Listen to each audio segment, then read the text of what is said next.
தமிழ்நாடு சட்டப்பேரவை தேர்தல் நடந்து முடிஞ்சு இன்னைக்கு வந்து ரிசல்ட்ஸ் வந்து வெளியாகிட்டு இருக்கு. இதில் பார்த்தீங்க அப்படின்னா எல்லாரும் வந்து எதிர்பார்த்த மாதிரி இல்லாமல் வந்து எல்லாமே தலைகீழையாக வந்து நிலைமை மாதிரி இருக்குது. காரணம் என்னன்னு பார்த்தீங்க அப்படின்னா தாவேகா 98 இடங்கள்லையும், அதிமுக 81 இடங்கள்லையும், திமுக 54 இடங்கள்லையும் வந்து முன்னிலையில் இருக்காங்க.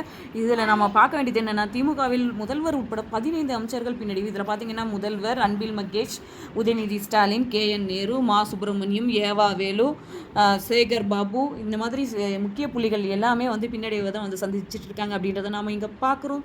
இது வந்து அரசியல் களத்தில் பெரிய மாற்றத்தை ஏற்படுத்துமா இல்லை இது அடுத்தடுத்த சுற்றுகளை ஏமாற்றத்தை தருமா அப்படின்றத நம்ம வந்து வெயிட் பண்ணி தான் பார்த்தாகணும். ஆனாலும் வந்து தமிழகம் வந்து ஒரு திமுக வந்து கண்டிப்பாக வந்துருவாங்க எப்படி இருந்தாலும் அப்படின்ற நிலைமையிலேருந்து மாறி இது தாவேகா விசஸ் திமுகவாக இருக்குமான்னு நினச்சிட்டு இருந்தாங்க. அது தாவேகா விசஸ் ஏடிஎம்கேவாக இருக்க போகிறதுக்கான வாய்ப்புகளாக தான் அதிகமாக இந்த இது வந்து இது பண்ணிருக்கு. ஆனாலும் 3 சுற்றுகள் மட்டும்தான் முடிவடைஞ்சிருக்கு.